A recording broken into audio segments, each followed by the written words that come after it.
Saludos una semana más en Hombre Renovado. Es un placer estar con ustedes de nuevo. Les saluda Daniel Puerto y también estoy con mis amigos, los otros dos mosqueteros del paquete, Rudy y Josué. Y tenemos un invitado especial que en un momento se los vamos a presentar. Josué, Rudy, ¿cómo están mis hermanos? ¿Cómo ha ido su semana? Hola, ¿qué tal? ¿Cómo estás, Josué? Daniel, invitado especial. ¿Cómo han estado? Ah, pues interesante la semana, meditando mucho en la soberanía de Dios porque han pasado muchas cosas, no solo en mi país, sino que en muchos lugares y que afectan, que hay sufrimiento y hacen preguntarse muchas cosas, pero es importante recordar siempre que el Señor es soberano y bueno, Él hace que todo ayude para bien a los que les amamos. Así que hemos estado en una semana muy interesante. Hola, Josué. ¿Qué tal, hermanos? ¿Qué tal, Rudy? ¿Qué tal, Daniel? ¿Qué tal, invitado? Es un gusto estar una semana más aprendiendo juntos, compartiendo juntos, retándonos juntos. Así que va a ser una bendición también estos episodios. Va a ser una bendición aprender un poco más acerca del orgullo que está dentro de nosotros abundantemente. Así que esperamos que sea de bendición para ustedes también. Gracias por sintonizarnos. Y esta semana vamos a estar hablando específicamente acerca de cómo el orgullo afecta a nuestro matrimonio para todos los que están casados y los que esperan algún día casarse, que quizá ahora están solteros, cómo es bueno tratar este tema del orgullo en el matrimonio, especialmente en nosotros los hombres. Y para eso, para hablar de este tema, tenemos a nuestro hermano y amigo Sebastián. Sebastián, ¿cómo estás, mi hermano? Un argentino, yo creo que estás con tu mate ahorita, no sé, yo estoy con mi café. Eh, y pues cuéntanos cómo estás, mi hermano, y cuéntanos también tu testimonio de conversión, cómo veniste a Cristo. Hola, un gusto saludarles, Daniel, Rudy, Josué. Mi nombre es Sebastián Winkler. Y bueno, no, mate tomé más temprano con la familia, nuestro desayuno habitual muchas veces. Bueno, yo soy parte de una congregación bautista, vivo en una ciudad muy chica de Lina, que se llama General Pinto. Y la verdad es que la manera en la que el Señor me trajo a sí mismo es como la de todos, digamos, pero es una evidencia de su providencia, de su soberanía. Mi apellido tiene origen alemán, así que yo nací en una familia luterana, pero la única vez que fui a una iglesia luterana fue cuando me bautizaron cuando era niño. Y sin embargo, mi papá algo me transmitió de eso. Y después, acá la religión mayoritaria es el catolicismo, así que tuve un tiempo en el catolicismo, hasta que, bueno, por ahí lo que había aprendido en mi casa y las enseñanzas del catolicismo hicieron un poco de conflicto y comencé a congregarme o me convertí al Señor. Eso fue allá por el año 1997. Yo tenía 18 o 19 años. Y bueno, estuve varios años en una congregación y hace ya varios estoy en esta iglesia, nuestra iglesia bautista, aquí en General Pinto, donde sirvo como encargado de estudios bíblicos o maestro. Esa es mi tarea ahí. Estoy casado hace 14 años con Karina y somos los papás de Julia y Emilia, de 13 y 10 años, respectivamente. Y bueno, hace ya unos años estamos sirviendo en Soldados de Jesucristo. Un privilegio y también una oportunidad de aprender y de conocer hermanos tan ricos como ustedes. Bueno, Pues somos ya pobres. somos 2-1, Sebastián. 2-1 y 1. Dos bautistas con un presbiteriano y un independiente. Así que estamos bien. Pero también estamos 3-1, 3 con barba y 1 sin barba. Esta es la misma crítica de Rudy, y siempre digo que voy a traer una barba postiza, pero no he encontrado una todavía. Sebastián, gracias por estar con nosotros, mi hermano. ¿Cuántos años tienes de casado? No sé si lo mencionaste, perdón. 14. 14 años de estar Sí, 14 años. Josué, ¿vos cuántos años tenés de estar Sí. casado? De Rudy, ¿cuántos? Nosotros vamos a cumplir 12 años pronto. Dudaste con decir el tiempo. No, es que estuvimos hablando recientemente con mi esposa de cuántos íbamos a cumplir. Nos casamos en el 2009, entonces estaba calculando 2009, 2019, ya casi los 12. No me metas en problemas, Rudy, vamos. Yo tengo casi 11 años. En marzo del 2021, si el Señor lo permite, estaremos cumpliendo 11 años de casados. Mi esposa y yo cumplimos enero 7 del 2021, 10 años de casados. Wow. Ese 10º aniversario ahí. Y pues estamos más o menos en la misma edad, en la misma situación de vida, con hijos jóvenes, matrimonios jóvenes también, relativamente hablando, ¿no? Y comparado con otros hermanos, yo como pastor oficié una celebración de matrimonio, de años de boda, de 70 años de casado de una pareja. Yo no conozco ningún pastor que haya celebrado eso, en 70 años de casado de unos hermanos de la iglesia, dos hermanos muy amados. Y pues queremos hablar de esto, del matrimonio, especialmente cómo el orgullo del hombre impacta el matrimonio. Y el matrimonio, Sebas, tiene varias caras. El orgullo en el matrimonio tiene varias caras, o sea, se revela, se deja ver de diferentes maneras. Quizá alguien no pueda decir, yo soy orgulloso en términos generales en mi matrimonio, sino de maneras específicas. Y una de esas maneras es la terquedad, y queremos hablar de esto. ¿Cómo se revela el orgullo en el matrimonio con un esposo terco?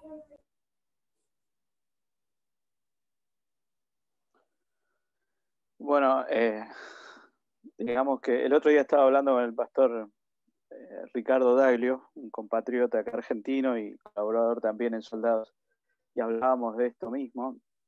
Y bueno, el Señor me ha ido ayudando en estos años de matrimonio a ir viendo estas distintas caras del orgullo en mí mismo y cómo ha afectado mi matrimonio.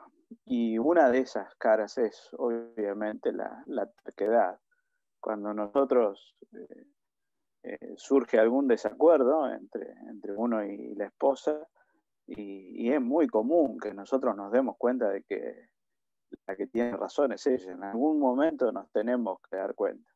A veces no, pero a veces cuando nuestra esposa tiene la razón, no, de alguna manera reconocer que estamos equivocados y entonces poder reconocer que era el otro el que tenía la razón, o que su opinión era más sensata, más viva, y finalmente a veces por nuestro orgullo, pero no dar y permanecemos tercos, no queremos reconocer que el otro pueda llegar a tener razón. Sabemos que estamos equivocados y sin embargo, a causa de ese orgullo que nos impide reconocer eso, que el otro tenía razón. Esa es una cara muy evidente del orgullo, es patente. Y sin embargo, muchas veces yo o tengo que dar gracias al Señor porque Él me ha ido ayudando a ver esas cosas en mí para corregirlas. Pero debo confesar que alguna vez yo me di cuenta que tenía la razón, y sin embargo preferí quedarme en mis 13, como se dice a veces, y no reconocer que era mi esposa la que tenía la razón.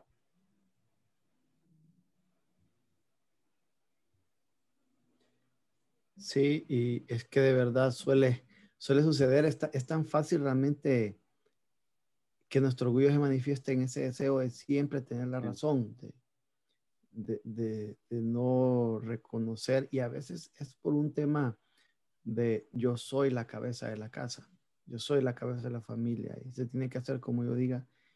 Y podemos ver que muchas situaciones que han pasado en nuestros países latinoamericanos tienen mucho que ver con esto, con esa terquedad del hombre que ha hecho pues que la mujer no sea apreciada y ha dado lugar a que surjan movimientos no bíblicos para reivindicar algunas situaciones con las mujeres, ¿verdad? Entonces, creo que a veces también la terquedad ha hecho que, o ha dado lugar para que el pecado de otras personas se manifiesten con movimientos feministas extremos y distintas cosas. Entonces, y también con la terquedad estamos dañando. Creo que muchas veces yo he dañado a mi esposa al permanecer terco en una postura, incluso cuando después llego a analizar bien y digo, uff, ella tiene la razón, pero no quiero dejar como en la ley, un antecedente que después sirve para cualquier otra situación. Entonces sí dañamos mucho a nuestras esposas cuando permanecemos siendo tan necios en una postura que es evidentemente incorrecta. Yo doy gracias al Señor porque no soy como ustedes. Sino que más terco. Dame un poco más de esa unción, brother. No, es cierto, somos tercos, yo soy terco y como que de hombres como hombres, perdón, somos un poco más propensos a eso. El ser humano en sí es terco, pero como hombres, sí, por muchos de esos factores que decía Rudy, por el deseo de siempre tener la razón y el macho en la cabeza, hasta en los creyentes, pues yo lo veo tan visible hasta en mi hijo. Tengo un varoncito y una niña, y sí, él es mucho más terco, obvio se parece a mí. Eh, Tenía que ser así, ¿no? Lo bueno sale a la mamá, lo malo sale al papá. Pero sí, tenemos tan ahí, aun y cuando se nos muestra que no estamos en lo cierto, no nos molestamos, o nos ponemos tercos, no queremos. No sé si a ustedes les ha pasado, pero hasta para pedir una dirección, cuando vamos de vacaciones a algún lugar, a mí, a mí no me gusta. A mí me gusta resolverlo y tratar de averiguar. Y mi esposa, no, ¿qué pregunta? No, yo puedo, yo aquí lo voy a resolver. Y ella me dice, sos terco. Y ya nos hemos perdido por eso, así que... Es interesante que Dios nos creó a nosotros los hombres para tomar el liderazgo, la iniciativa. Dios dice en su palabra que el hombre es la cabeza de la mujer, es el que va marcando el paso, el que va dirigiendo, y la perseverancia es una característica de madurez en el hombre. Claro. Perseverar aún en contra de malas situaciones, de obstáculos. Perseverar aún en momentos difíciles con una convicción. Y eso es parte del ministerio pastoral, por ejemplo, eso es parte de la vida laboral también. Por ejemplo, un hombre que tiene una pequeña empresa tiene que perseverar en los inicios de esa pequeña empresa, porque si el hombre se deja quebrar por la primera barrera que encuentra, el primer obstáculo, pues nunca va a lograr nada. No tuviera ninguna de las empresas que existieran ahorita si los hombres se dejaran quebrar por el primer obstáculo. Pero cuando hablamos de terquedad, no hablamos de esta característica de perseverancia en la vida del hombre. Claro. Más bien estamos hablando de que el hombre sabe que está en el error, el hombre no puede abrir sus ojos a darse cuenta de que está equivocado y que su esposa tiene la razón, de que su esposa tiene el, el, el consejo correcto.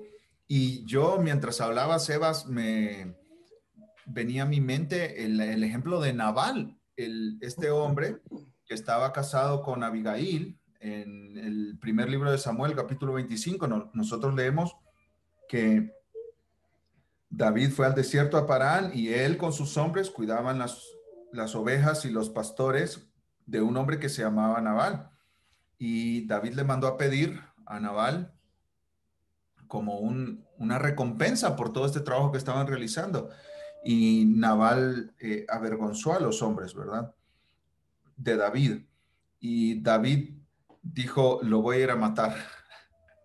Entonces aquí vemos dos necedades, ¿no? Primero la de Nabal, después la de David. Y surge entre Nabal y David esta mujer que se llama Abigail, que es una mujer sabia, que sin decirle nada a su esposo, toma comida y recompensa para llevarla a David y a sus hombres.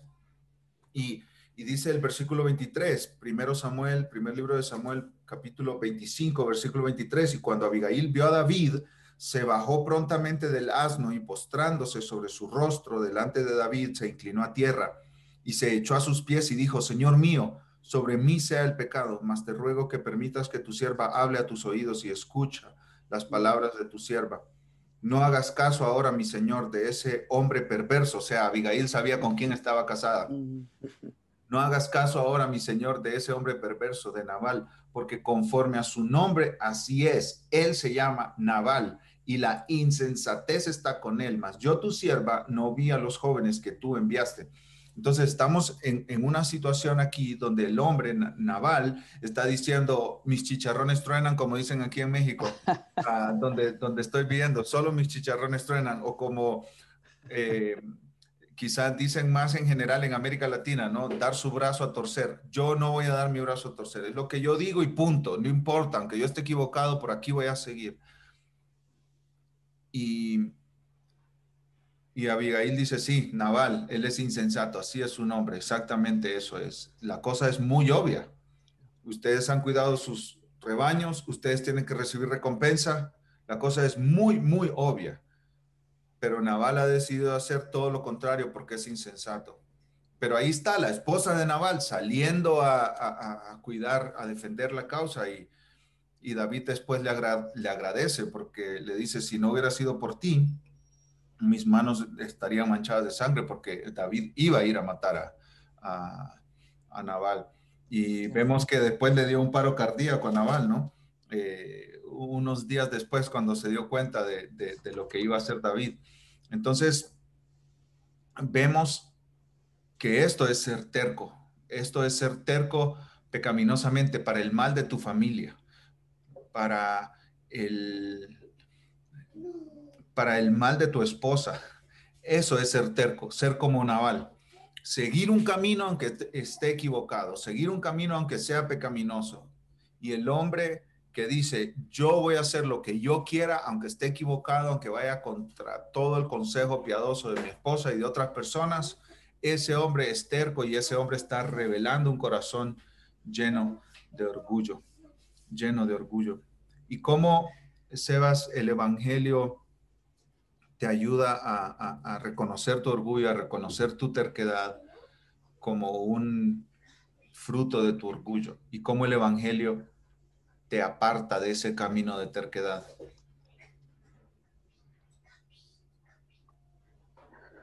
Cuando vos nos recordabas recién la historia, el relato bíblico de este hombre, de Nabal, él representa de manera muy fiel lo que el libro de Proverbios llama necedad, es ser un necio. Es aquello que hacía Pablo de dar cosas contra el aguijón, en otro contexto, ¿no? Pero es hacer aquello que nosotros sabemos que está mal y sin embargo persistimos en ello. Y la Biblia una y otra vez nos ayuda y nos enseña, nos lleva al Evangelio, nos lleva a mirar a Cristo como nuestra fuente de sabiduría. Nosotros no confiamos en nuestro propio criterio, sino que buscamos el criterio de Dios. Ayer yo estaba leyendo el libro de Colosenses y lo leía una y otra vez y veía cómo que Cristo es toda sabiduría, Él es todo lo que nosotros necesitamos. Y es cuando nosotros podemos mirar y ver que la verdadera sabiduría para nuestras vidas no es hacer lo que a nosotros nos parece, sino realmente buscar el consejo de Dios y entender que el consejo de Dios muchas veces puede venir de parte de nuestra esposa. Eso nos ayuda a ser humildes y a despojarnos de nuestro orgullo. Saber eso, reconocer eso. Que si nosotros reconocemos que el Evangelio nos llama siempre a reconocer nuestro error. No hay forma de que nosotros podamos fundar nuestra vida en el Evangelio si queremos persistir en aquello que sabemos que estamos equivocados. No hay una necedad mayor que esa. Saber que uno está en lo incorrecto y así persistir en eso. El Evangelio comienza con que nosotros reconozcamos nuestros errores, que reconozcamos nuestra insuficiencia. Y en ese sentido es que la palabra de Dios nos ayuda a entender que nosotros necesitamos el consejo de Dios, necesitamos la sabiduría de Dios. Y todos los tesoros de la sabiduría están en Cristo, no en nosotros, porque, bueno, obviamente es orgullo. Si nosotros persistimos en nuestra opinión, es orgullo. Lo contrario del orgullo, la humildad, es poder escuchar al otro, es poder aprender del otro. Muchas veces el libro de Proverbios nos dice, muchas veces, no quisieron mi consejo, menospreciaron toda reprensión mía, dice el Señor en Proverbios 1:30. ¿Cuántas veces nosotros somos así? Bueno, la humildad es estar dispuesto a escuchar al otro y estar dispuesto a reconocer que la opinión del otro vale, y incluso si nosotros somos poder darnos cuenta, persistir en el error, aferrarse al error. Y bueno, es lo contrario de lo que el Evangelio enseña. El Evangelio comienza por ahí, por reconocer nuestra necesidad y nuestra falta, nuestra insuficiencia. Muchas gracias, Sebas. De verdad, muy, muy provechoso lo que nos compartes. Con esto terminamos este primer segmento y ahora pasamos a un segundo segmento. Y en este segundo segmento queremos hablar acerca de otra cara del orgullo en nuestro matrimonio. La resistencia a reconocer nuestra falta. La resistencia a reconocer nuestra falta. Sebas, ¿cómo describirías a un hombre orgulloso en el matrimonio que tiene este problema en específico? ¿Cuál es el pecado que está cometiendo y cómo está revelando su corazón orgulloso? Y la evidencia mayor es que no pide perdón, no reconoce su falta y no pide perdón. Hablábamos recién de la terquedad, ¿no es cierto? Y cómo una persona puede persistir en su error. A veces uno se da cuenta de que se ha equivocado y, bueno, trata de corregir el rumbo, pero lo que le cuesta es reconocer delante de su esposa, la verdad es que tenías razón, la verdad es que yo estaba equivocado, te pido perdón. Incluso a veces en nuestra terquedad podemos llegar a ser ofensivos y lastimar. Y lo que nos cuesta es pedir perdón, reconocer. Y entonces, como vivimos con nuestra esposa y convivimos todo el tiempo, a veces usamos la misma estrategia que usamos con Dios cuando no confiamos en quién Dios es y lo que Él nos da. Y agarramos y dejamos pasar un tiempo. Y después de ese tiempo pensamos, bueno, ya está, mi mujer se olvidó de que yo cometí esta falta contra ella, o que la ofendí, o que la lastimé, y ya está, ya pasó. El tiempo lo curó todo y bueno, y ahora actúo como si nada hubiera pasado. Y bueno, y el Evangelio nos llama a que no es así, esto no es así. Uno no puede dejar de reconocer su error. Una evidencia de nuestro orgullo es eso, no estar dispuestos a aceptar que nos hemos equivocado. Cuando nosotros cometemos un error o decimos una palabra dura, una palabra que ofende, una palabra que hiere, y lo primero que tenemos que hacer es arrepentirnos y conocer y pedir perdón con sinceridad, porque si dejamos que eso quede ahí y lo barrer bajo la alfombra, como suele decirse, o ignorarlo, en algún momento eso va a aflorar. Nosotros hemos lastimado, hemos hecho algo malo y las consecuencias van a aparecer en algún momento.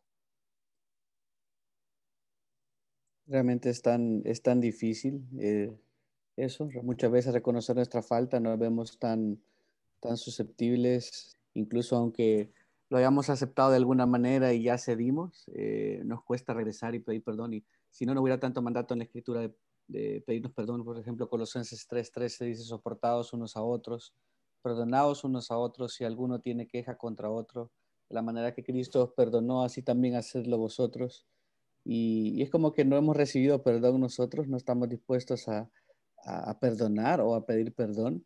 No sé, es tan difícil, tiene que ser algo que constantemente nos haga un llamado de atención a los hombres, particularmente qué es lo que estamos hablando, y que seamos humildes, cultivar esa humildad, cultivar ese corazón más sensible, depender del Señor, recordar lo que Él hizo por nosotros, cómo nos perdonó. Eh, Eso nos tiene que motivar realmente a pedir perdón, a buscar ser humildes, a reconocer nuestras faltas ante nuestras esposas. No vamos a ponernos en una situación más vulnerable, sino vamos a honrarla y vamos a ministrarles realmente. Sí, y hay algo que quisiera que meditáramos un poco, porque a veces creo que cuando estamos claros en cuanto a pedir perdón, podemos llegar a caer en un círculo vicioso en donde estamos pidiendo perdón por lo mismo una y otra vez. Y si estamos pidiendo perdón por lo mismo una y otra vez, es que no estamos mortificando nuestro pecado. Es que no estamos pidiendo ayuda al Señor para dejar de ofender a nuestras esposas en ese mismo aspecto una y otra vez. Porque aunque vayamos 1000 veces a pedir perdón, significa que 1000 veces hemos dañado con lo mismo, que 1000 veces hemos fragmentado el corazón de nuestra esposa. Entonces, yo creo que un punto donde después de pedir perdón y decir, ok, te pido perdón y esto, es empezar a pensar, ok, estoy pidiendo perdón muchas veces por esta situación. Si es así, debo de hacer algo y no llegar a ese punto de dañarla y empezar a trabajar en esa parte. Entonces creo que es importante no solo el ser capaces de pedir perdón, sino que cuando ya somos capaces de hacerlo, el pedir guía al Espíritu Santo para no estar cayendo en los mismos pecados dañinos hacia nuestras esposas una y otra vez.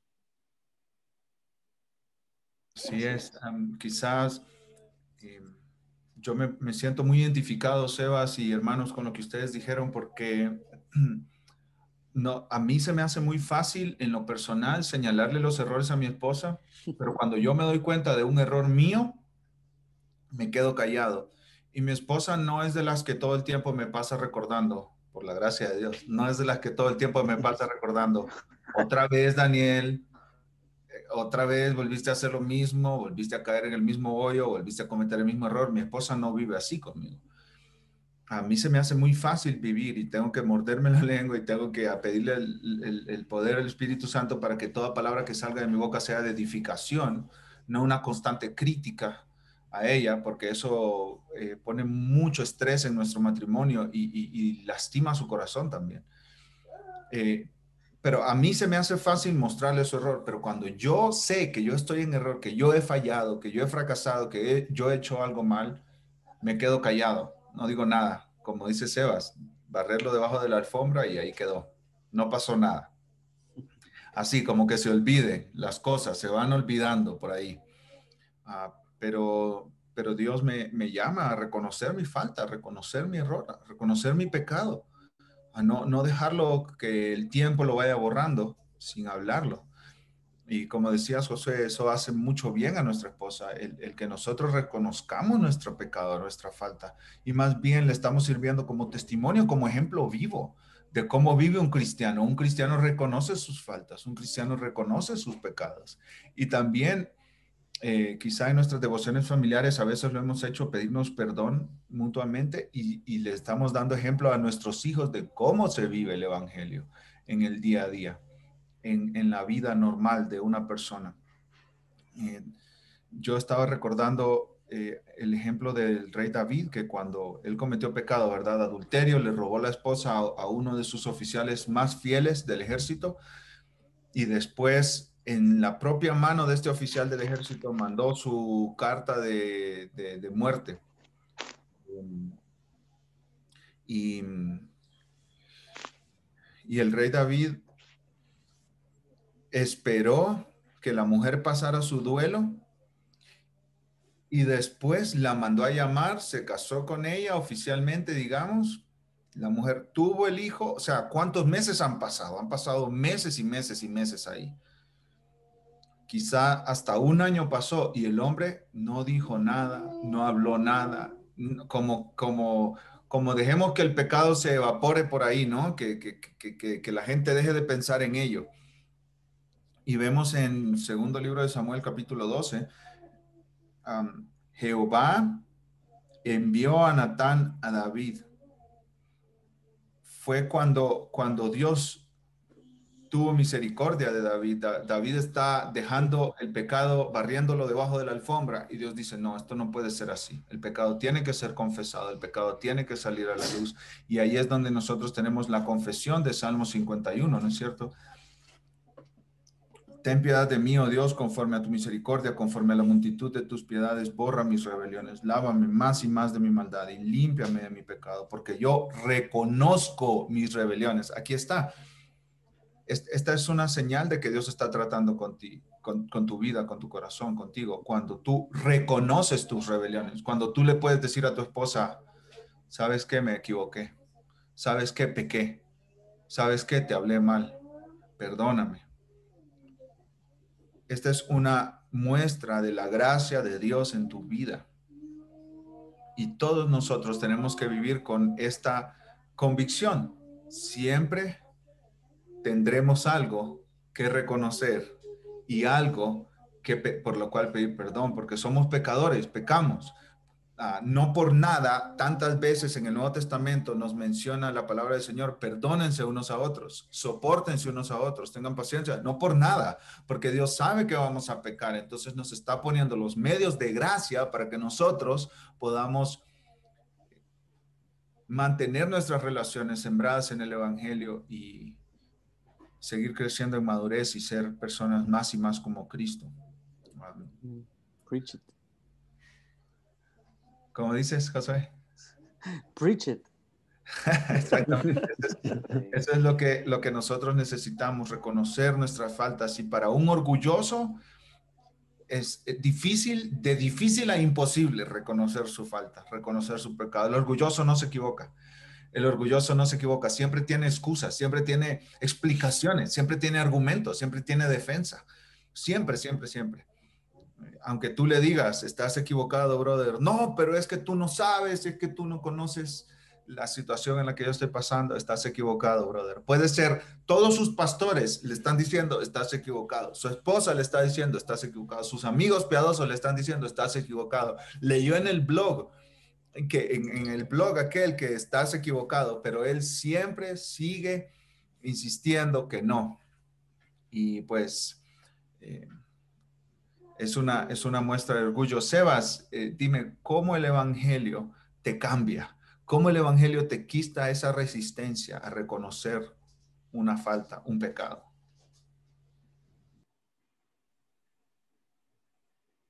Pensaba justamente en David, ¿no es cierto? Y en ese salmo que vos nos recordabas. Fíjate cuán profundo debajo de la alfombra había barrido David su pecado, que cuando Natán le cuenta esa historia de aquel hombre rico que mató la corderita de su vecino, que era la única, reacciona así con tanta ira y dice, ese hombre merece la muerte. Y recién cuando Natán le dice, ese hombre sos vos, él reacciona y entiende. Como decíamos, el Evangelio es primeramente reconocer nuestra necesidad y reconocer nuestra necesidad de perdón, reconocer nuestra falta, reconocer nuestro pecado. David dice en ese salmo, mientras cayé, envejecieron mis huesos. Si el Evangelio está obrando en nuestras vidas, nosotros vamos a naturalizar, digamos, vamos a entender que una constante en nuestra vida es el arrepentimiento. Necesitamos reconocer nuestro pecado, necesitamos arrepentirnos de él. Es muy interesante lo que nos decía Rudy. Cuando nosotros venimos delante del Señor y reconocemos nuestro pecado, que también confesarlo delante de nuestra esposa y decirle, perdóname, pequé contra vos, es también reconocerlo delante del Señor. También es importante reconocer o o dejar que el Señor trabaje en nosotros y nos haga ver las causas por las cuales nosotros estamos comportándonos de esa manera, y que Él trabaje en la raíz de ese pecado y lo pueda cambiarnos realmente y transformarnos a la imagen de Cristo. El Evangelio es, primeramente, reconocer todo el tiempo nuestra necesidad del perdón del Señor, nuestra insuficiencia. Y cuando nosotros aprendemos a poder ver de dónde están haciendo nuestras actitudes, por qué son pecaminosas, ahí aprendemos a caminar en el Señor, dependiendo de Él. Poder tener esa libertad, ese hábito, por decirlo de alguna forma, ese medio de gracia de decirle al Señor: Señor, reconozco que en esto me equivoqué, perdóname. Eso nos ayuda a caminar en fe, a caminar en dependencia de Dios. Y a eso el Evangelio nos llama, a eso nos lleva, a vivir todo el tiempo arrepintiéndonos, reconociendo cuando nos equivocamos. Sí, gracias, Sebas, por eso. De verdad, el Evangelio nos asegura el perdón de Dios en nuestro pecado. El Evangelio nos asegura que estamos reconciliados con Dios, que ya no hay, Romanos 8:1, que ya no hay ninguna condenación para los que están en Cristo. Entonces, el punto es, por qué no traer a la luz nuestra vida? ¿Por qué no dejar que entre luz a la oscuridad de nuestro corazón y decir: wow, pequé, estoy mal, voy a la cruz porque ahí hay perdón? Voy a la cruz porque ahí hay perdón. En Soldados de Jesucristo recibimos todas las semanas correos electrónicos o mensajes en las redes sociales de personas preguntándonos: ¿qué hago en esta situación? ¿Qué hago con mis hijos? ¿Qué hago? Y nosotros hemos conectado a muchas personas, a iglesias locales, porque creemos, entendemos, tenemos la convicción de que es en la iglesia local donde mejor te pueden ayudar. Pero hemos recibido un par de correos electrónicos específicamente acerca de hombres diciendo: engañé a mi esposa, la engañé sexualmente, estuve con otra mujer. ¿Le digo o no le digo? Yo siento que si le digo voy a arruinar mi matrimonio, y pues obviamente nuestro consejo es: busca una iglesia local donde pastores piadosos, fieles a la palabra, te puedan guiar. Pero nosotros te recomendamos esto. ¿Qué te recomendamos? Abre tu vida. Tú no puedes guardar este secreto. Y es más, Jesucristo dijo: no hay cosa que vaya a quedar por siempre oculta. Todo saldrá a la luz. Algún día todo saldrá a la luz. Quizá tú estás pensando que tu adulterio tú lo estás escondiendo bien actualmente, pero Dios tiene sus maneras de sacar a la luz todo. Dios tiene sus maneras de hacer conocido nuestros caminos ocultos. Entonces, ¿por qué vivir una vida oculta? Si en el Evangelio hay perdón, en Cristo hay perdón, y sí hay consecuencias para el pecado. No dejan de haber consecuencias para el pecado, pero estamos llamados a pedir perdón y a reconocer nuestro pecado y a pedir perdón, a reconocer nuestra falta y pedir perdón, a reconocer nuestra maldad y pedir perdón. Y si no estamos dispuestos a hacerlo, es solamente una evidencia de un gran orgullo arraigado en nuestro corazón, que debemos hacerlo morir en el poder del Espíritu Santo y con el ejemplo de, como con lo que nos decía Sebastián, ¿no? Con el Evangelio central en nuestra vida, hacer morir nuestro orgullo. Así es. Hay un libro de John Stott que se llama Confiesa tus pecados.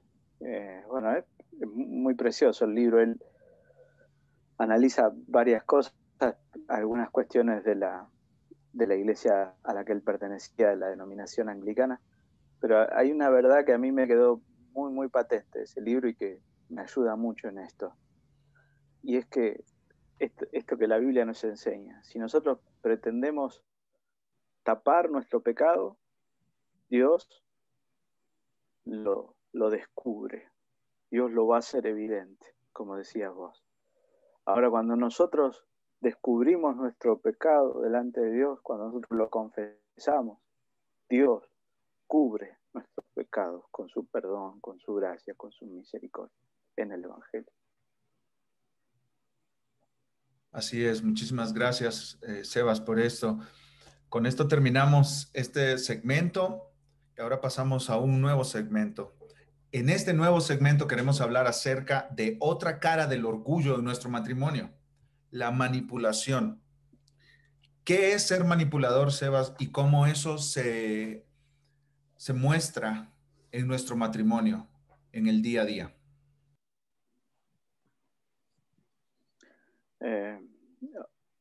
Te voy a contar una anécdota, voy a ser lo más breve posible.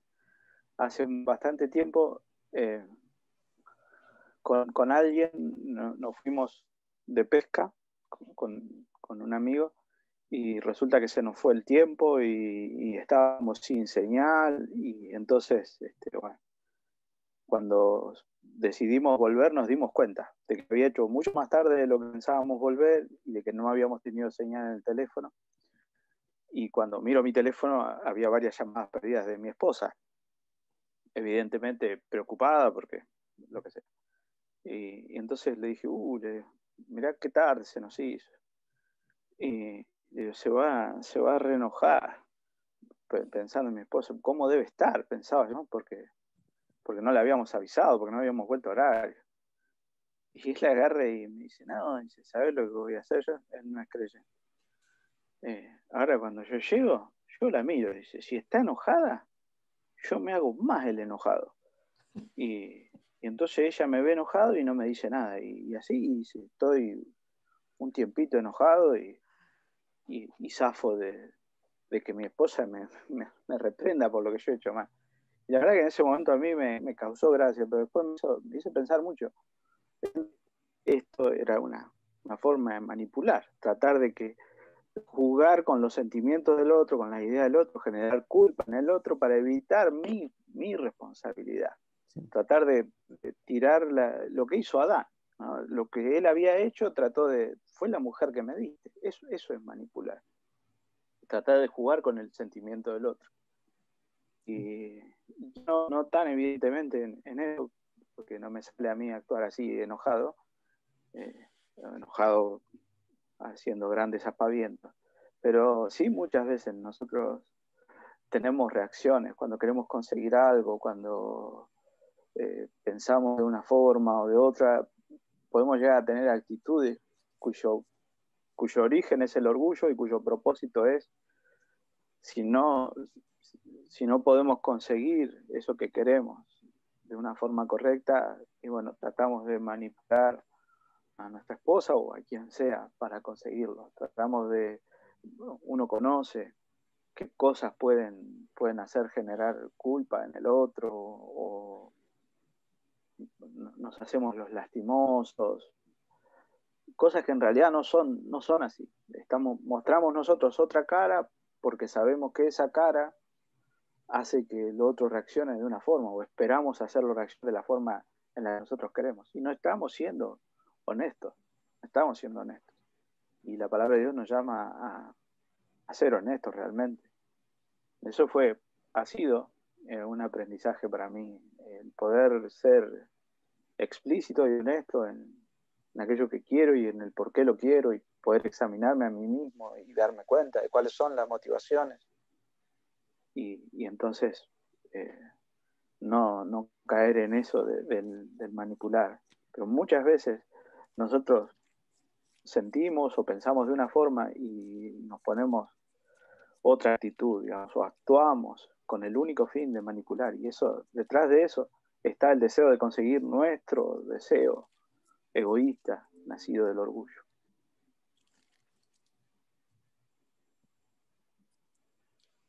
Sí, cierto.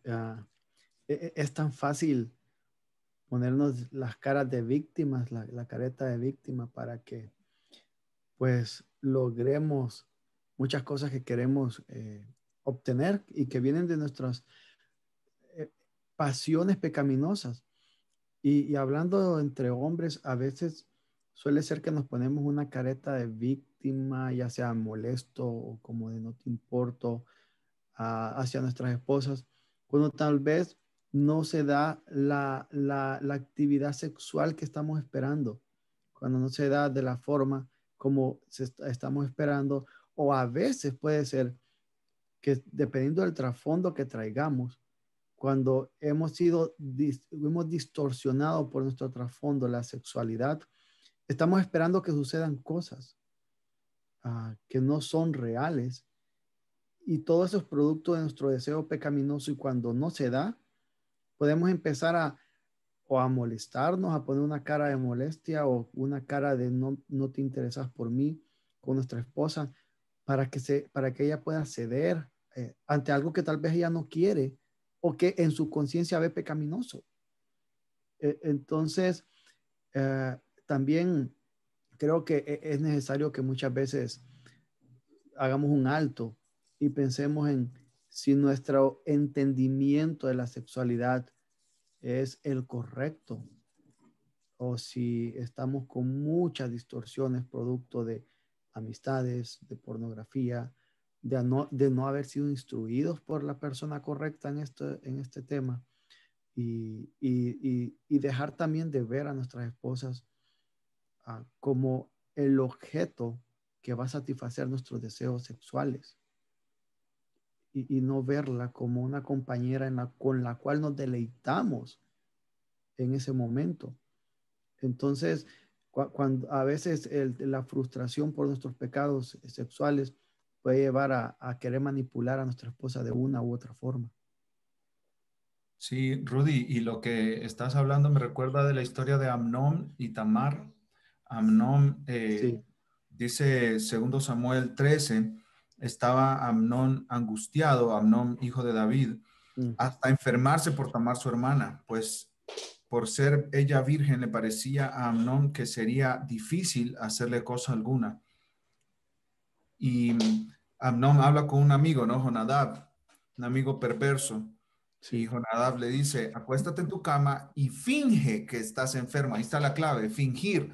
Estás fingiendo para engañar, pero para salirte con la tuya, para manipular. Ya sea que te haces el enfermo como Amnón, o te haces el triste o el deprimido, o te haces el enojado, o hablas palabras para salirte con la tuya, para lograr tu objetivo. Eso es manipulación, ¿verdad? Y nosotros hemos escuchado la historia, lo que viene más adelante, ¿no? David, que fracasó como padre, podemos decir esto, solo por la misericordia de Dios y por su fidelidad a sus promesas. Salomón fue rey, aunque Salomón pues cometió muchísimos pecados, multiplicando los pecados de su padre.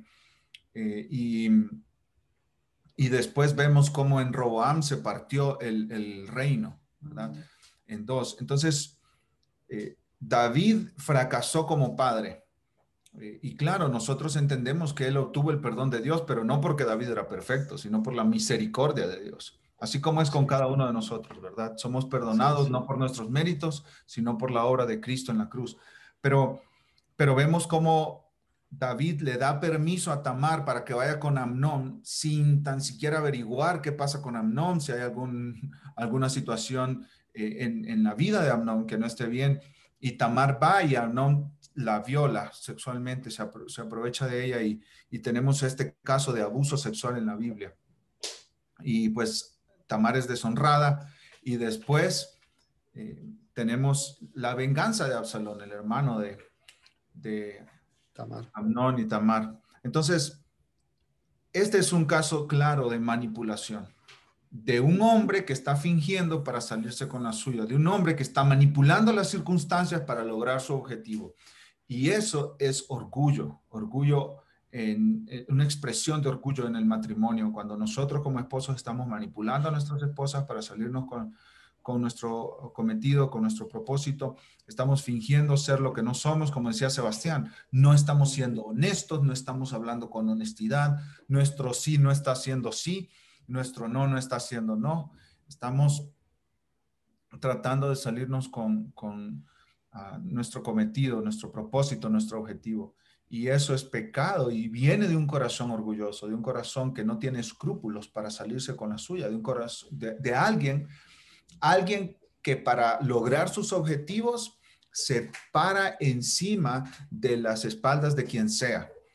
Y Sí.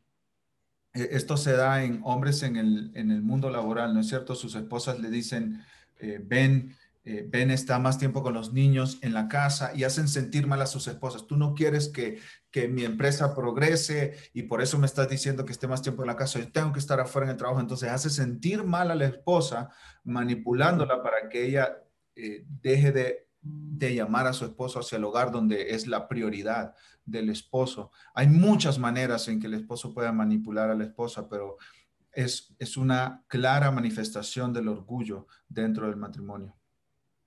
Pensando pensando también lo que decía Sebastián, realmente, y esas situaciones, ¿no? Tratando porque es común que pasa que tal vez por ese orgullo de no querer ser reprendido, sabes que está mal, sabes que algo pasó, algo hiciste mal, no solo con la esposa, sino con cualquier situación en la vida, pero pasa así, te dicen algo y pasa con los niños, no sé si ustedes lo han visto en sus hijos, le dice, tú hiciste, pero tú me hiciste esto.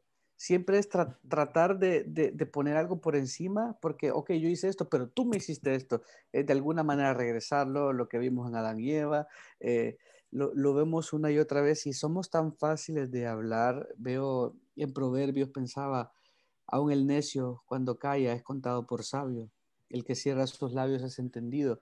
Muchas veces el silencio es una mejor respuesta. Si en el momento tal vez incluso te molesta, es mejor callar y luego pensar y pedir perdón que reaccionar de esta manera violentamente o diciendo cosas que no tienen que ser. Luego Proverbios 11:11 dice, fuente de vida es la boca del justo, pero la boca de los impíos encubre violencia. En el 13 dice, en los labios del entendido se halla sabiduría.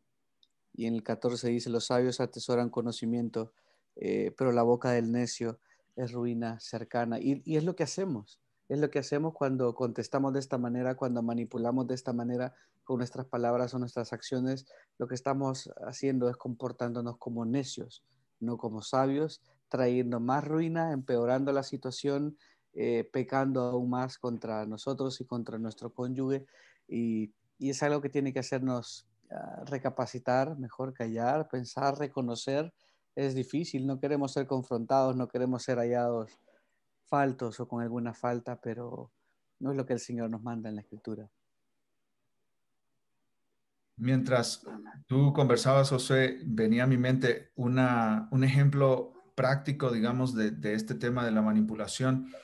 El esposo viene a casa y quiere que la esposa le diga que sí a una decisión que él va a tomar, pero solo le dice parte del escenario, le comparte parte de la verdad. Entonces, cuando estás escondiendo la otra parte, estás manipulando. Claro. Es como que yo llegue contigo, Josué, y te diga, quiero un consejo, mi hermano. Pero claro, tú no conoces toda la historia y yo solo te estoy dando la parte de la historia que a mí me conviene decirte para que tú me des el consejo que yo quiero escuchar.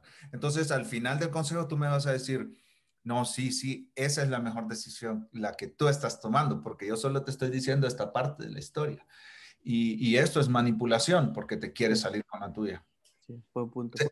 Sebas, ¿cómo el Evangelio hace morir el orgullo en nosotros si dejamos de manipular las cosas, dejamos de manipular los escenarios y a nuestras esposas? ¿Cómo el Evangelio transforma nuestra vida en este sentido? El Evangelio nos recuerda que Dios conoce lo profundo del corazón. No hay forma en la que nosotros podamos ocultar delante de Dios las verdaderas y profundas motivaciones de lo que estamos haciendo. El Señor nos dijo que nuestro sí sea sí, que nuestro no sea no, como nos recordamos. El libro de Colosenses también nos dice que nosotros hemos sido revestidos del nuevo hombre y por eso dice, no se mientan los unos a los otros, habiéndoos despojado del viejo hombre con sus hechos y revestidos del nuevo, el cual conforme a la imagen del que lo creó se va renovando hasta el conocimiento pleno. Colosenses 3:9 es eso. El Señor Él nos enseña que nosotros necesitamos ser honestos. No hay otra forma. En el Evangelio no hay lugar para que nosotros consideremos que podemos ocultarnos de ninguna forma. Juan dice, el que conoce a Dios y el que ama a Dios viene a la luz. Viene a la luz. El que no anda en tinieblas y vive en tinieblas. Y bueno, manipular es eso, es andar en tinieblas, querer ocultar partes, dejar a oscuras algunas cuestiones, las que no nos convienen, las que nos avergüenzan. Y el Evangelio nos llama a ser realmente honestos, sinceros y abiertos delante de Dios y delante de nuestras esposas también. Y delante de nosotros mismos también, poder examinarnos a nosotros mismos y entender las motivaciones, como nos decía Rudy, incluso en nuestra intimidad matrimonial, entender qué nos está motivando, qué hay detrás de nuestro deseo, de nuestro anhelo. Y que el Señor nos ayude y traiga luz. Y cuando nos estamos delante del Señor, el Señor con su palabra nos permite ver qué es lo que hay detrás de las actitudes de manipulación que nosotros podemos tener. Él nos llama a ser honestos. Así es, mi hermano. Muchísimas gracias por eso. El Evangelio transforma nuestro corazón, de manera que nosotros ya no vivimos manipulando las situaciones y nuestro hogar y nuestra esposa y los escenarios, sino que confiamos en el Dios soberano, que es el que controla todas las cosas. ¿Para qué manipularse? Al final Dios siempre hace su voluntad y Él es soberano sobre todo. Ni un pajarillo cae a tierra sin vuestro Padre, dijo Jesús en Mateo. Así que podemos confiar en Él, que Él tiene control de toda la historia. Con esto terminamos nuestro segmento y pasamos a un nuevo segmento. En este nuevo segmento queremos hablar acerca de otra manifestación del orgullo en nuestro matrimonio. Otra cara del orgullo, que es el enojo y la ira pecaminosa. El enojo y la ira pecaminosa. En un matrimonio donde hay un hombre que vive en enojo y en ira pecaminosa, ahí hay un hombre orgulloso. Sebas, ¿cómo podrías describir la vida de un hombre lleno de enojo e ira pecaminosa? El orgullo muchas veces se manifiesta en nosotros cuando no conseguimos lo que queremos. Y más si lo que queremos está destinado a satisfacer más aún nuestro orgullo y nuestro egoísmo. Cuando nosotros no entendemos que hemos sido llamados a sostener, a cuidar y a proteger, y que el Evangelio nos llama a pensar no solo en nuestros intereses, sino también por los demás. E incluso el Evangelio nos llama a poner la necesidad del otro por encima de la nuestra. Si nosotros no entendemos eso, cuando nuestros deseos caprichosos, cuando nuestro egoísmo no es satisfecho, muchas veces podemos reaccionar así, enojándonos, teniendo contestaciones duras, reacciones, estar ofuscados y hacerlo evidente para todos los miembros de nuestra familia, incluso para nuestra esposa, y tratar con dureza a nuestra esposa simplemente porque nuestro deseo no ha sido satisfecho. Esa es una forma bien evidente en la que se muestra nuestro orgullo en nuestro hogar, en nuestro matrimonio. Cuando nosotros hablamos con palabras duras, cuando maltratamos incluso por algo que frustra, que puede ser algo que no conseguimos de nuestra esposa o de cualquier lado. Yo estaba pensando mientras hablaba, Sebas, en Primera de Pedro 3, versículo 7, que dice: maridos, vivid con sus esposas sabiamente, dando honor a la mujer como a vaso más frágil y como a coherederas de la gracia de la vida, para que vuestras oraciones no tengan estorbo. Cuando yo estoy tratando mal a mi esposa con ira, con enojo pecaminoso, porque las cosas no salen en casa como yo quiero, o sea, no es un enojo como el de Jesús, que entró al templo y hizo un látigo y corrió a todos los cambistas y a los vendedores de animales de ahí. No es ese tipo de enojo. Es un enojo pecaminoso, un enojo en autodefensa porque las cosas no son como yo quiero que sean, porque mi esposa no me trata como yo quiero que me traten, porque mis hijos no hacen lo que yo quiero que hagan, y entonces como me están impidiendo llegar a lo que yo quiero, lo que yo anhelo, entonces respondo con enojo, palabras hirientes, palabras ofensivas, eh, actitudes que demuestran ese enojo y esa ira. Y esa es una evidencia clara de orgullo en nosotros, una evidencia clara de orgullo en nosotros. En una ocasión yo prediqué acerca del enojo basado en lo que dice Jesús en el Sermón del Monte, ¿no? Eh, acerca de, ustedes escucharon que les han enseñado siempre no matarán, pero yo les digo, dice Jesús. Entonces prediqué de ese pasaje y hablé de la diferencia entre el enojo santo, que honra a Dios, y el enojo pecaminoso. Y durante la semana llegué a visitar a una familia de la iglesia y había un agujero así en una pared de tabla yeso, obviamente no de cemento, pero había un agujero grandísimo en una pared de tabla yeso. Entonces les dije, le pregunté al hombre, ¿no? ¿Qué pasó?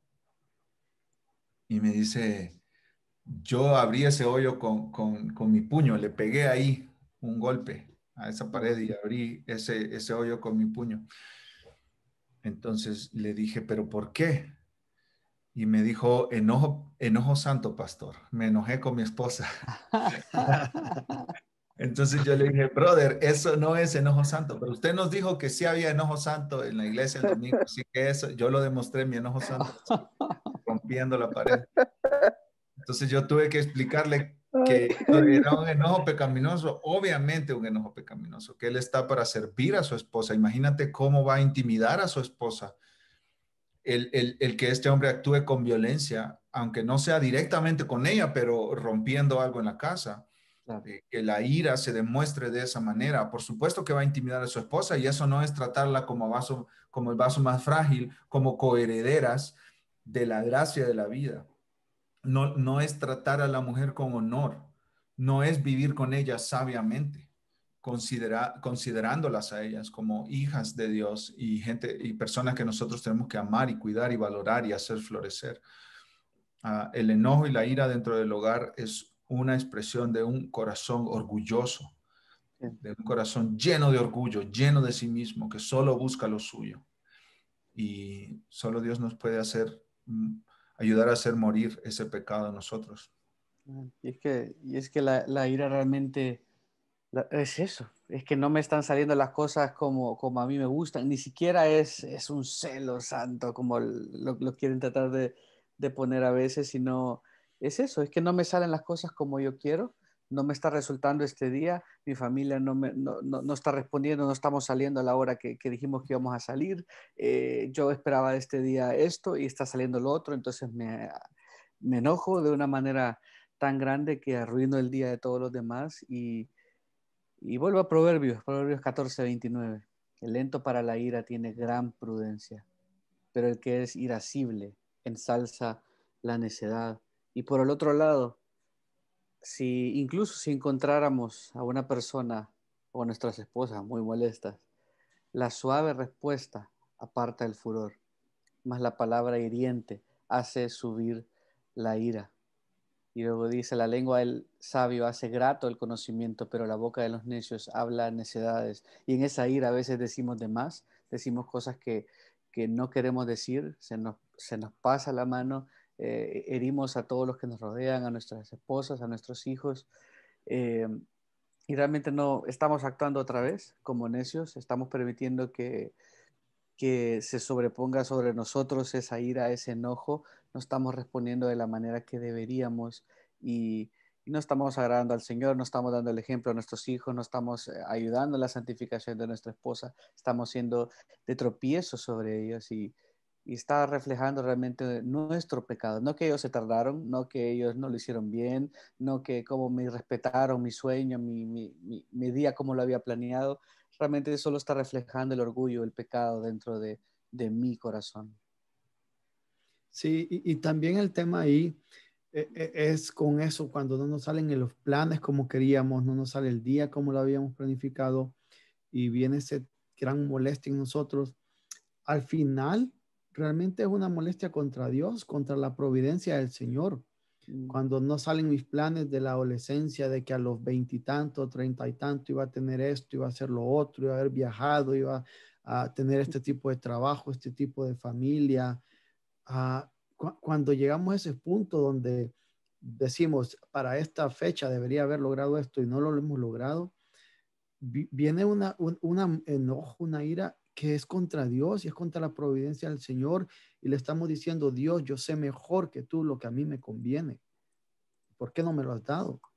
Y luego también podemos ver en Efesios 5:25, que es cuando inicia a hablar acerca de la relación del esposo y la esposa, cómo esto apunta a la relación de Cristo y la iglesia.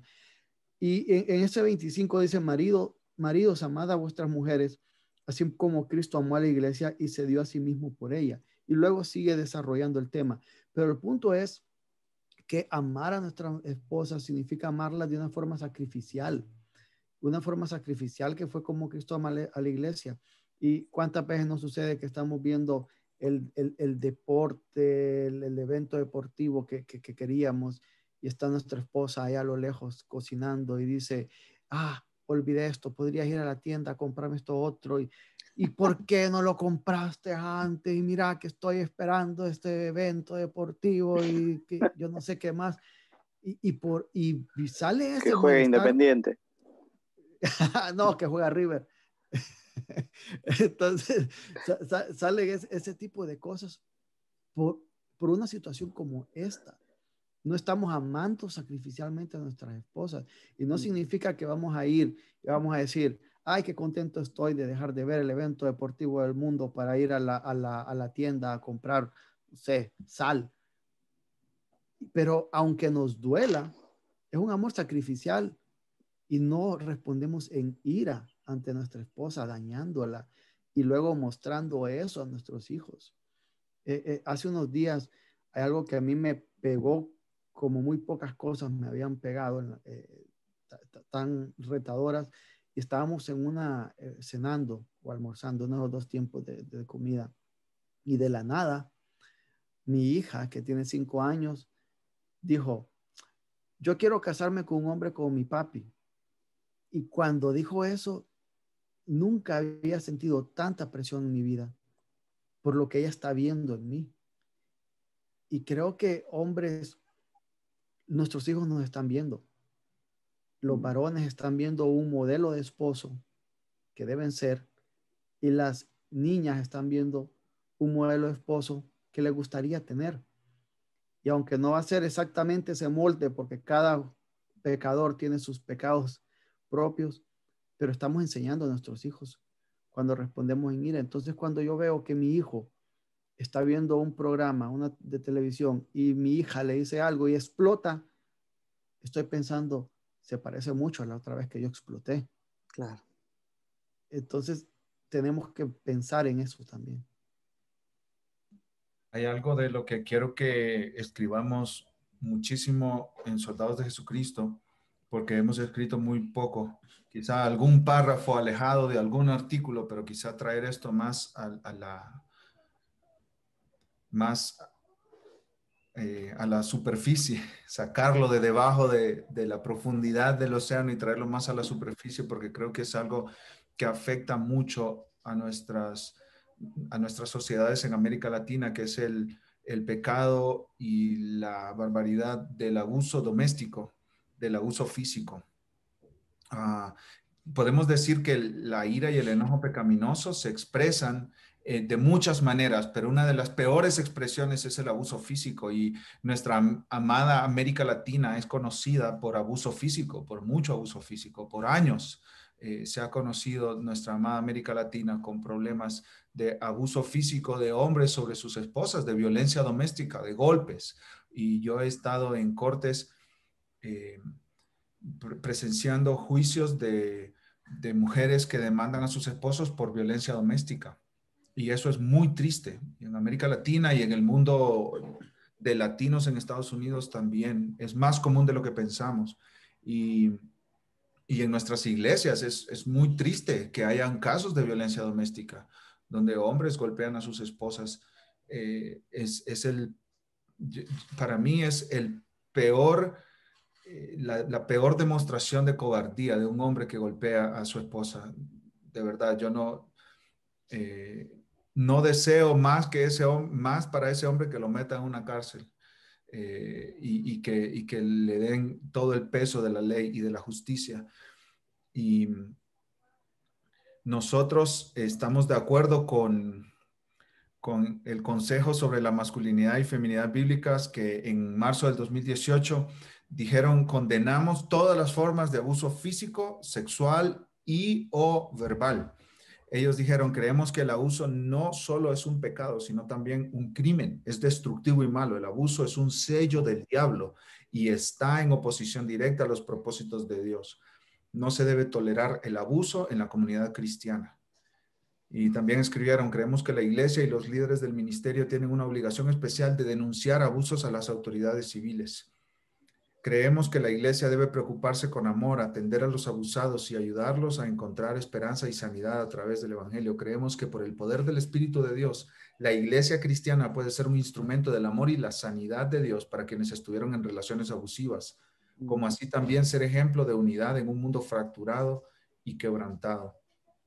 Condenamos la violencia doméstica, el abuso físico o sexual en los matrimonios, y vemos el orgullo, el pecado del orgullo como la raíz de eso. Y de verdad animamos a todo hombre que nos está escuchando: si tú alguna vez tienes el deseo de golpear a tu esposa, busca a tus pastores, confiesa tu pecado de inmediato, no permitas que ese deseo se desarrolle en tu corazón, porque esa es una expresión extrema de enojo e ira pecaminosa, y no le des cabida a eso en tu corazón de ninguna manera. Sebas, ¿cómo el evangelio transforma a un hombre lleno de ira y de enojo? Considero que la clave está en el pasaje que nos decía Rudy. El Señor nos enseña que nosotros debemos amar a nuestra esposa de la misma manera en la que Cristo ama a su iglesia, con un amor sacrificial. Esa es la forma correcta de relacionarnos con nuestras esposas. Es estar dispuestos a fijarnos. Eso es amor. Es amor verdadero, no el amor de palabras, pero que después es búsqueda de satisfacción personal. El Evangelio nos ayuda a mirar por el otro, a sentir de nuestras esposas son carne nuestra, y nosotros no tenemos que vivir como una carga, sino como algo que anhelamos y que nos da satisfacción, y que debemos cuidarlas, amarlas, protegerlas, ese vaso frágil que vos nos recordabas, Daniel. Así es, mi hermano. Muchísimas gracias por esto. Con esto terminamos nuestro segmento, y ahora vamos a entrar en un nuevo segmento. En este nuevo segmento queremos hablar de otra expresión del orgullo en nuestro matrimonio. Y esta expresión del orgullo también afecta a nuestro matrimonio de manera negativa y muy profunda. Y es el silencio, el hombre que se oculta, el hombre que no habla, que no expresa, que no abre su corazón a su esposa. Sebas, ¿cómo este silencio, este ocultarse, este llevar una vida oculta, nunca abrir el corazón a la esposa, cómo eso es una expresión de orgullo? ¿Qué relación tiene esa actitud, ese tipo de vida, ese estilo de vida con el orgullo? Hasta ahora veníamos hablando de algunas facetas del orgullo que son bien evidentes. Es simple ver que esas cuestiones como la terquedad, el enojo, la manipulación surgen del orgullo. Ahora, el orgullo a veces se disfraza y trata de ser más sutil, y se disfraza de silencio. Muchas veces nosotros como hombres no estamos dispuestos a hablar con nuestras esposas. y tratamos de disfrazarlo a eso como una intención o un ánimo de no generar preocupación, de cuidar a nuestra familia, a nuestras esposas, y entonces callamos y no hablamos con nuestras esposas de aquellas cosas que nos preocupan, de aquellas cosas que nos cuestan y de aquellas cosas que nos alejan de Dios, de nuestro pecado incluso. Y si hay un lugar donde nosotros podemos hablar es precisamente nuestro hogar, nuestro matrimonio. Pero muchas veces, por ahí, por cuestiones culturales, tenemos que el hombre tiene la obligación de arreglársela solo, de que tenemos entendido este liderazgo que nosotros tenemos que tener en el hogar de una manera que no es acorde con lo que la palabra de Dios nos enseña. Y creemos que el liderar es hacer todo solo. Y en ese hacer todo solo callamos y no hablamos. Y nos engañamos a nosotros mismos y pretendemos engañar a nuestras hijas, que cuando nos ven, ellas que nos conocen mejor que nadie, se dan cuenta de que hay cosas que nos preocupan, que nos están pesando, que nos están cargando, nos ven preocupados, nos ven enojados, nos ven angustiados incluso. Y nosotros callamos y no hablamos de lo que está causando eso con nuestras esposas. Y pretendemos disfrazarlo incluso de piedad, de decir, no, bueno, yo me tengo que hacer cargo, pero no es ese el llamado del Evangelio. No, el silencio nunca es de esta manera. Si el silencio nace del orgullo, no es bueno, no ayuda, no bendice, no edifica. Ahí sí es necesario hablar. Tiene una apariencia de piedad, como bien dices, porque no, yo no le quiero poner la carga a mi esposa, no quiero cargar, no quiero preocuparla y yo lo hago solo, pero en el fondo es orgullo de demostrar con el mismo empuje que nos hablaba el otro día Daniel, ese empuje que tenemos como hombres de darle, de sacar adelante a la familia y tal, pero ese empuje, esa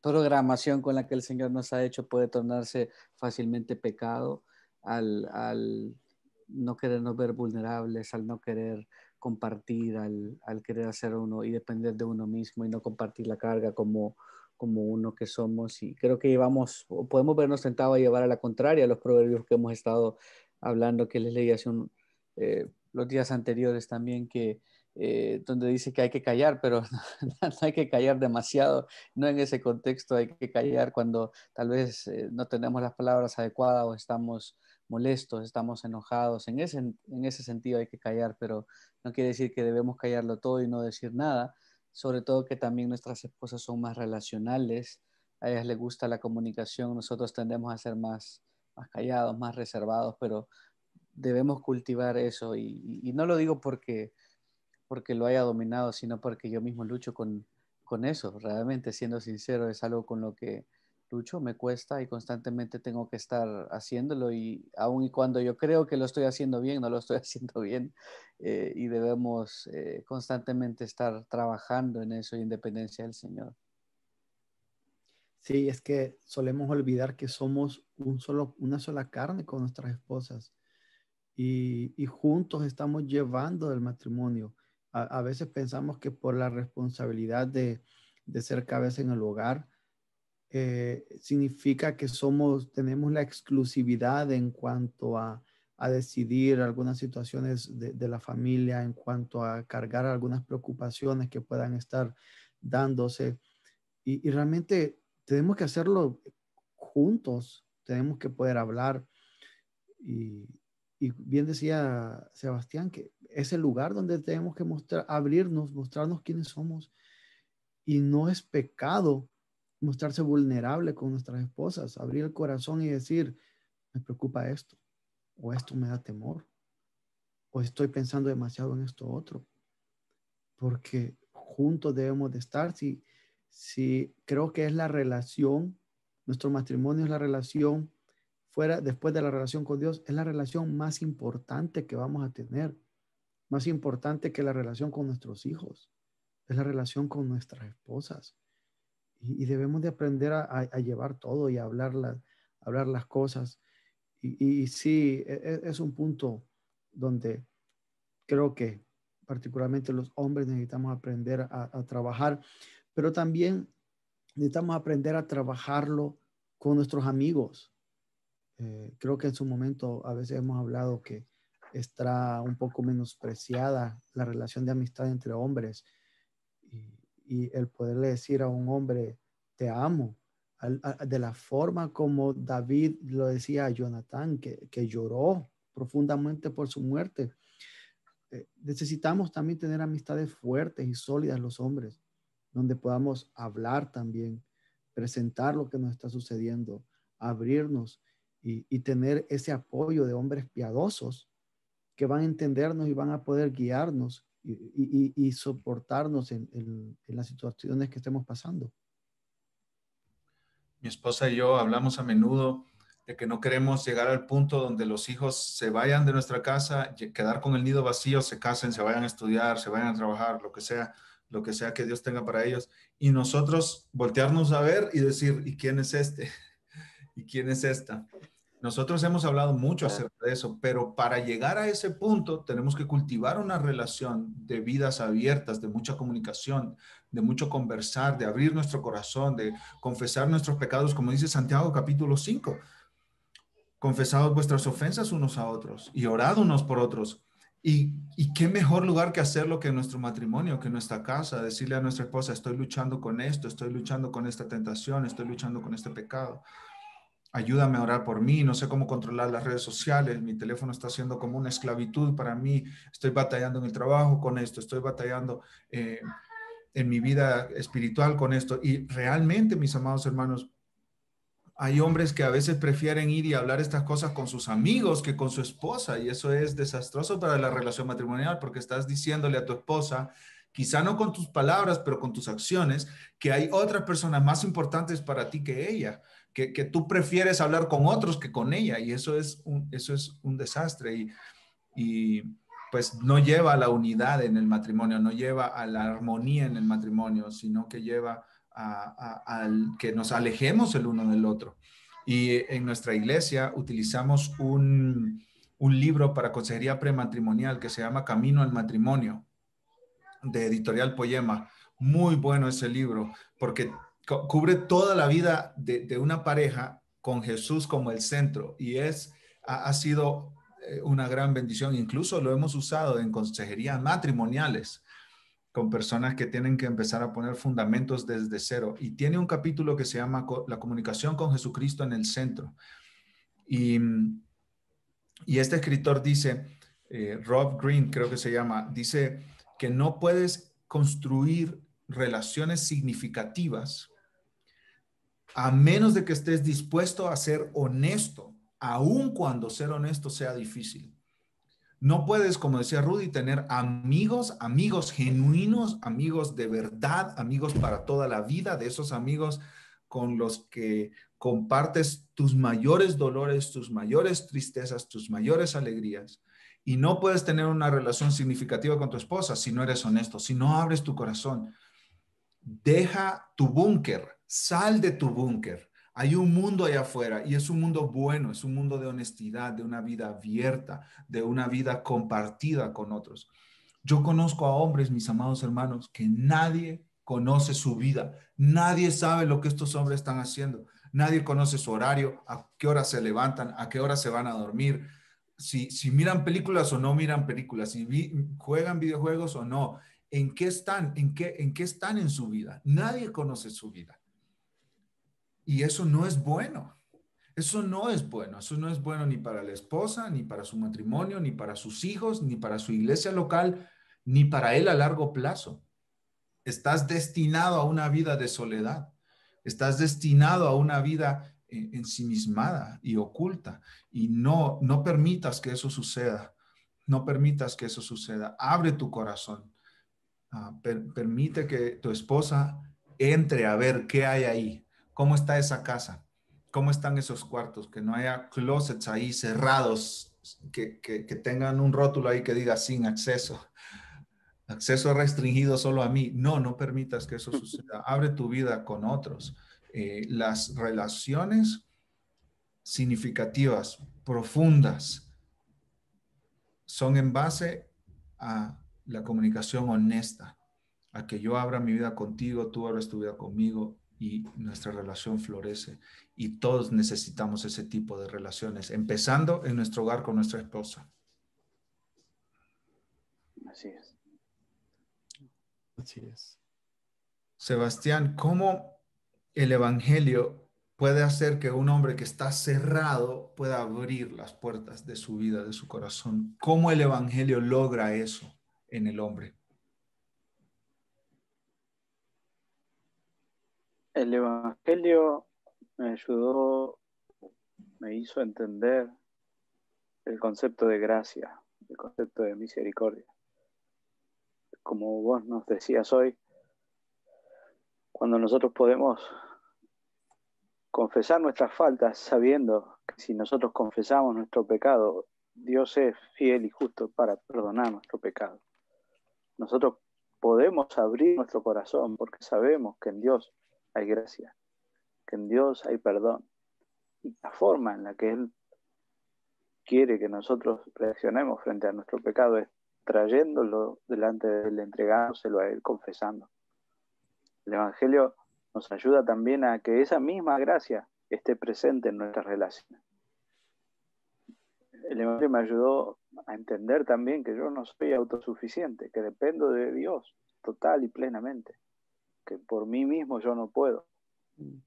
Y muchas veces esa dependencia de Dios se manifiesta en poder reconocer que otro me puede ayudar y me puede bendecir y que yo también soy dependiente del otro.